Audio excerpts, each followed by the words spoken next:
I'm offering is the truth. Nothing more.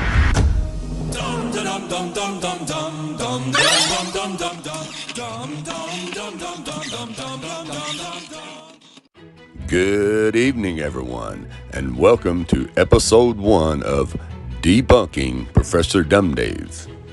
Okay, I've had a lot of truthers coming to me lately talking about this Professor Dave character who supposedly has these 10 challenges for flat earthers. Now, personally, I haven't watched any of this guy's videos except for the 10 challenges that a friend sent me yesterday saying there's this guy with a goofy YouTube channel that tries to debunk flat earth videos and conspiracy videos. So anyways, before I watched the video, I went on to his Facebook just to kind of see what people said about him in the comments, being that he calls himself a professor. So let's check that out first. 3.8 star, not bad. Okay, we have Nicholas here who says pseudoscience and fictitious claims, nothing but lies from this fake professor. Okay, Simon, fairly knowledgeable on a good amount of topics, but an utterly poor debater, consistently leaning on a handful of keywords like triggered and fraud. Even if I find myself agreeing with many of his stances, his debating style is a mixture of ad hominem remarks mixed with a plethora of common logical fallacies commonly associated with those who consistently fail to address arguments brought up by his opponent. Does not seem to realize that being wrong isn't a sign of weakness, but owning up to it is. Okay, let's go to the next.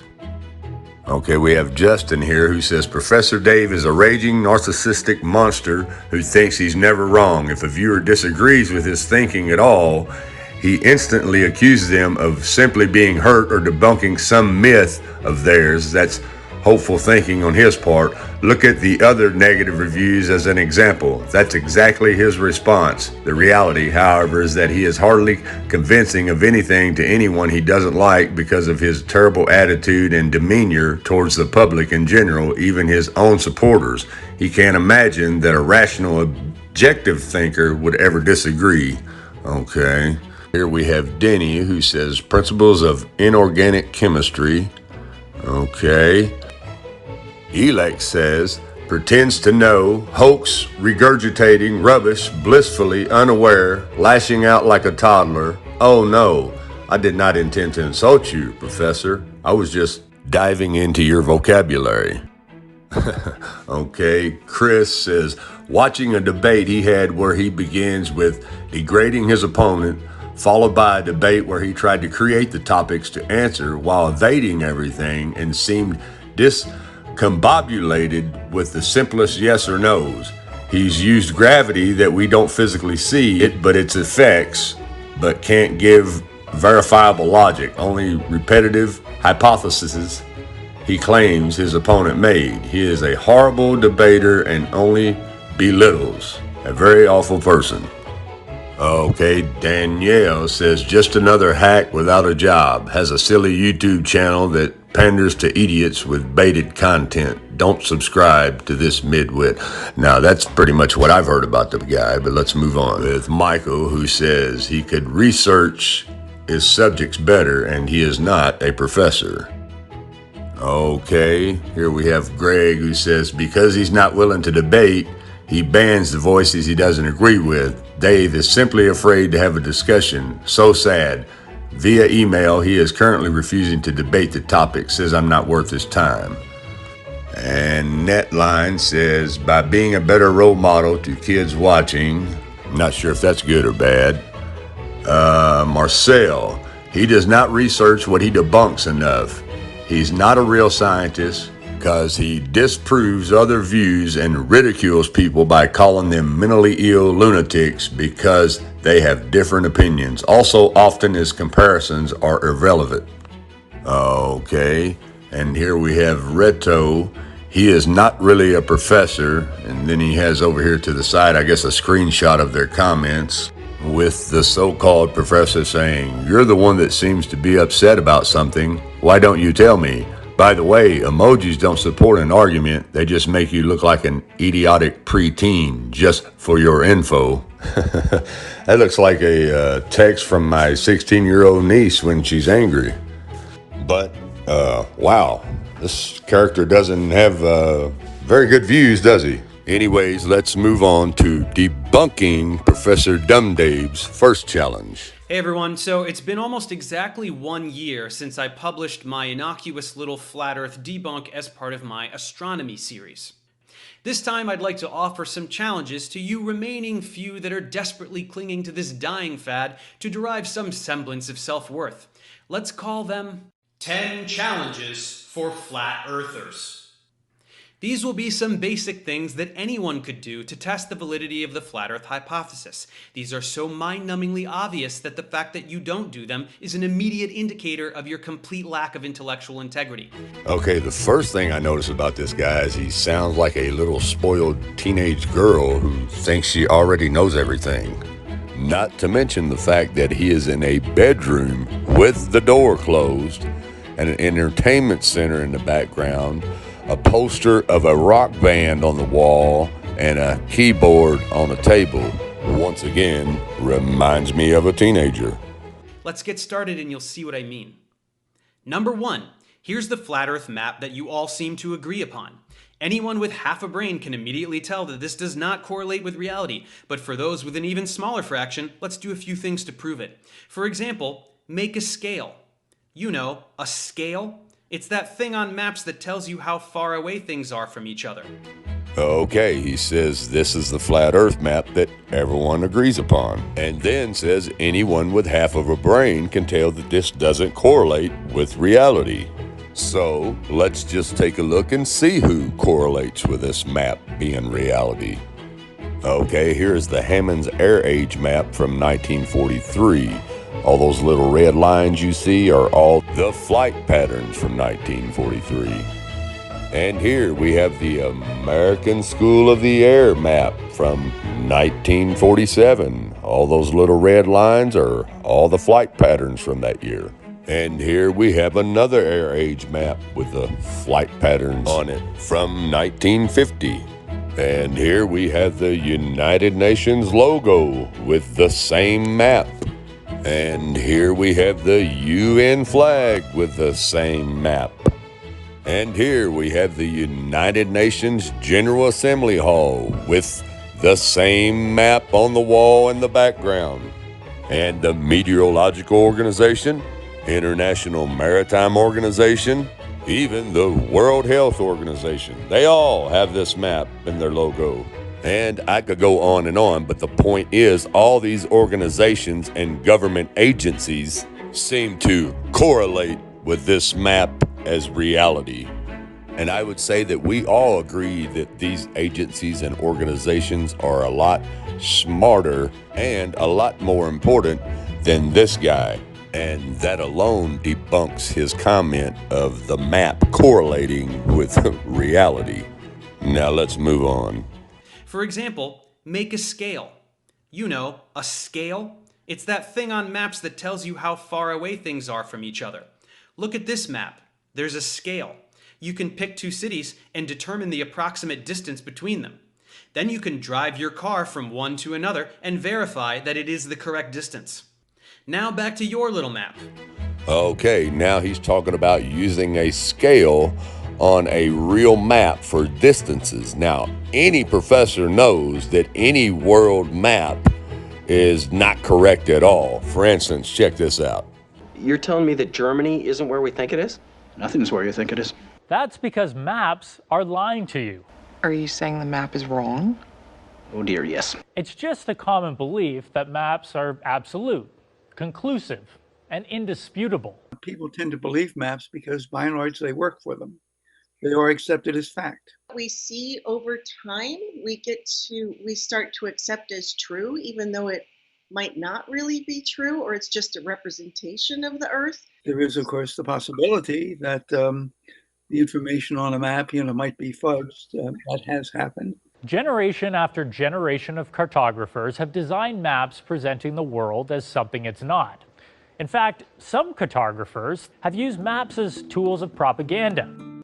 Not all maps, however, were created to steal land or to control an industry. The German cartographer, Mercator, originally designed this map in 1569 as a navigational tool for European sailors. The map enlarges areas at the poles to create straight lines of constant bearing or geographic direction. But why would seemingly loyal and dutiful maps want to betray us? It all comes down to dimensions. A three-dimensional globe cannot accurately be portrayed by a rectangular two-dimensional map.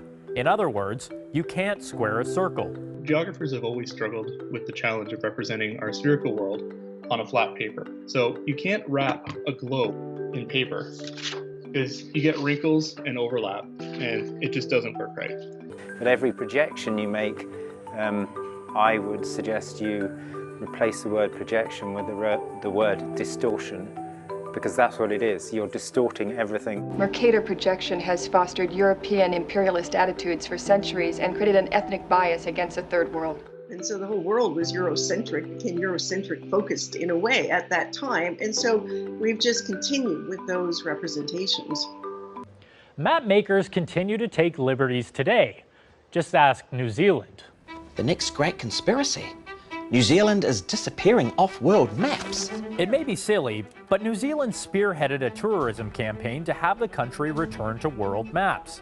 Turns out, cartographers and artists around the globe had made a practice of excluding it. New Zealand, where the bloody hell are you? Seemingly germane, the practice appears to have created a crisis within New Zealand's national psyche. There are entire groups dedicated to calling out these oversights, not to mention similar groups for Madagascar, Denmark, and the Caribbean. So, like I said, any professor knows that world maps are wrong. I mean, even 8-year-old kids know this. The world map is wrong. Okay, so we've either established that this guy is lying to you by telling you to use a world map, which is not correct in the first place, or he's just dumb enough that he doesn't know that. Anyways, let's move on. Where's the scale here? Why do you never include one? Is it because it's impossible? Yes, that is exactly why. And if you disagree, here's your challenge. Pick some distance on this map, a centimeter, an inch, whatever. Tell me the distance it corresponds to in reality.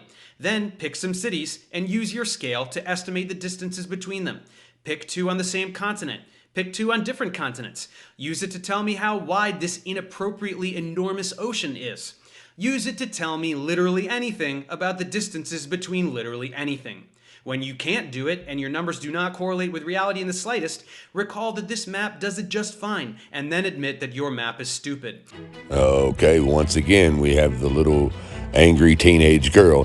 Just admit that your map is stupid. Not to mention the fact that he's trying to deceive you by showing you a computer-generated image of a flat earth map instead of a real flat earth map. And take a listen to what he said here. Where's the scale here? Why do you never include one? Is it because it's impossible? No, DUMBdave, it's not because it's impossible. It's because you are showing a computer-generated image of a flat earth map instead of a real flat earth map, which does have a scale on it, as you can see here. With the Gleason's New Standard Map of the World 1892, which says scientifically and practically correct as it is. But if you'll go right down here to the bottom of the map right here, you see what this is right here? This is called a scale. Okay, this is how you measure distance, DUMBdave. Now, when he tells you guys this, he knows you're not going to investigate it. That's why he's getting away with telling you this. But as you can see here, the upper portion of this scale shows the relations that English or land miles sustain to nautical or sea miles, sometimes called geographical. The lower half shows minutes and degrees of the arc as compared to sun time by laying a straight edge across the scale. It shows the relations of all the divisions. Now, what's that say right there, DUMBdave? It says scale. Okay, so quit telling people that flat earth maps do not have a scale.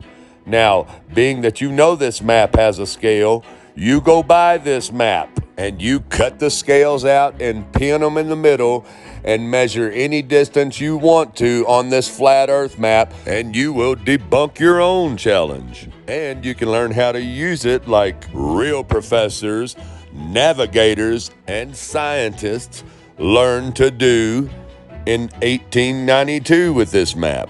Anyways, let's let Dumb Dave finish what he's got to say about his challenge number 1. Your complete inability to make any kind of remotely legitimate map single-handedly proves the Earth isn't flat. But let's continue just for fun. Number 2.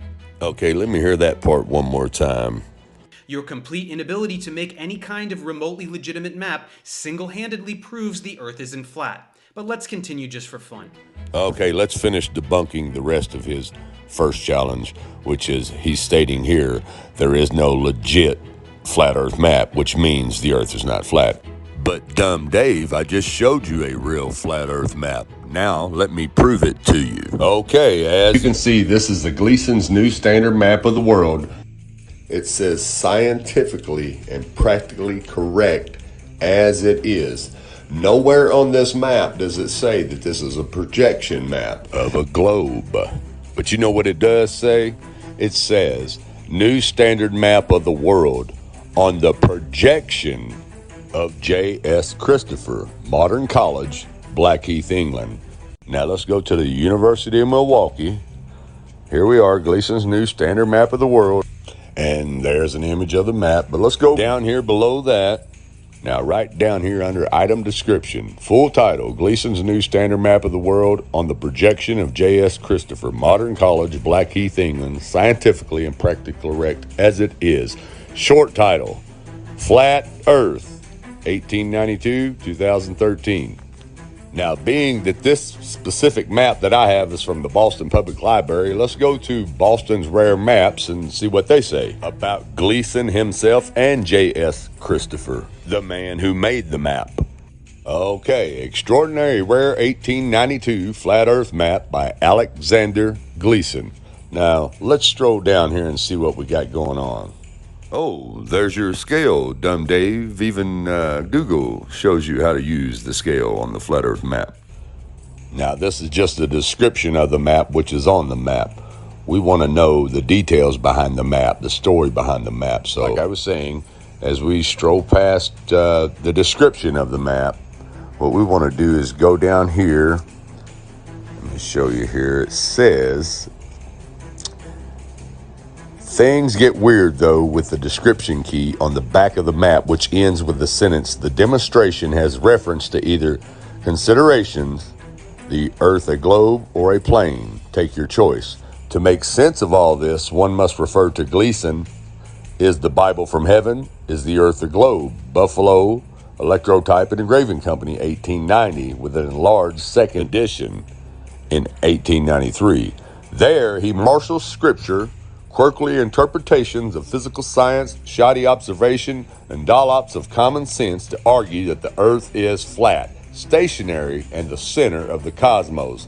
Late in the work, he announces and describes his new map, which is the one that I just showed you guys at the beginning of the video. And here he's just explaining the colors of the map, what all it contains, the continents, the islands, the rivers, and whatnot. But what we want to do is stroll down to here, and it says, in any event, he presumably chose not to mention his flat earth views in the application in order to avoid the risk of rejection by the patent office. Okay, so now here we have Alexander Gleason. Let's stroll down the page here.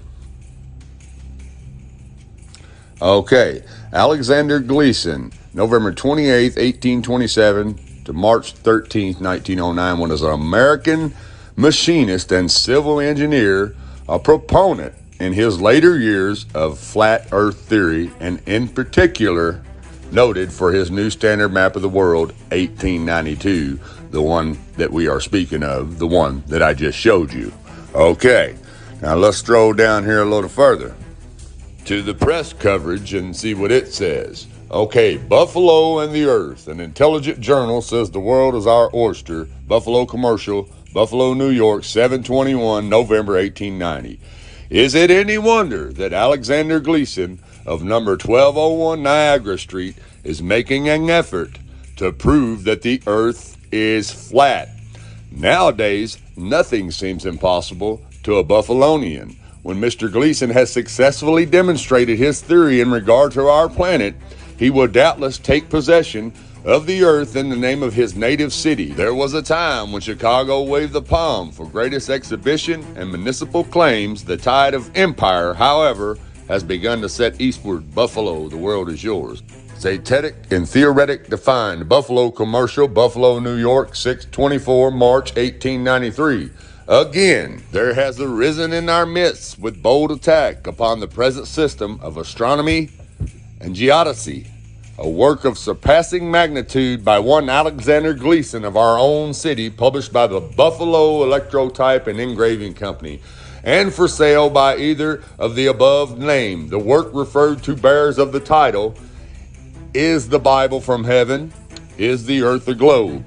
While it is manifest from a moment's glance that to the first interrogation there is no doubt in the mind of the writer as to the inspiration of the word. In regard to the second, if the diagrams and statistical measurements are correct, there remains some hard-shelled nuts for our scientists to crack. So, people, as you can see, Alexander Gleason was a flat earther, and without a shadow of a doubt, this is his flat earth map, and I just gave you the history of the flat earth map and Mr. Gleason. Now let's move on to J.S. Christopher. The subtitle of Gleason's map credits the projection to J.S. Christopher of Modern College, Blackheath.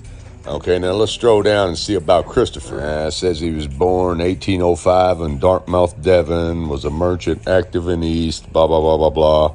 Now, at some time in life, Christopher got hooked on Samuel Burley Rowbotham's Zetetic Astronomy. Now, if you're not familiar with who Samuel Burley Rowbotham is, he wrote a book in 1864 called Earth Not a Globe. Both Zetetic Astronomy and Christopher's map made their way across the Atlantic and found inheritance here in the United States. Alexander Gleason among them. Somehow Gleason got hold of Christopher's map and republished it. Not once, but twice. And if you look a little further down, it says Gleason's 1885 flat earth map is so rare that only images I find are reproductions such as this one on eBay. His second map of 1892 offered here is almost equally rare. So now that we have established that this is a map of a flat earth, through detailed research that I just showed you, and showed you how Alexander Gleason and J.S. Christopher are both flat earthers, and this is their flat earth map. And even the pretty lady here on the news will tell you it's not a projection map of the globe, it's a flat earth map with the North Pole in the center and the ice walls holding everything in. Check it out. The curving horizon, the sloping sea level, the spin of the Earth. Unless you can see these phenomena with your own eyes, they may not be true. Unlike what we've been told in school, the Earth looks like a snow globe, round but not sphere. The North Pole is at the center of most flat Earth maps, with the ice of Antarctica holding everything in. You see, even the news lady knows that this is a flat earth map. Anyways, we have debunked Professor DUMBdave's #1 challenge.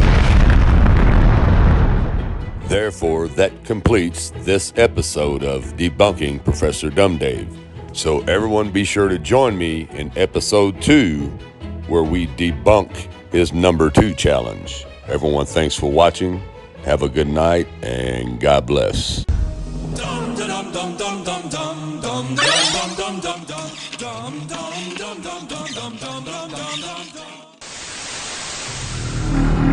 All I'm offering is the truth.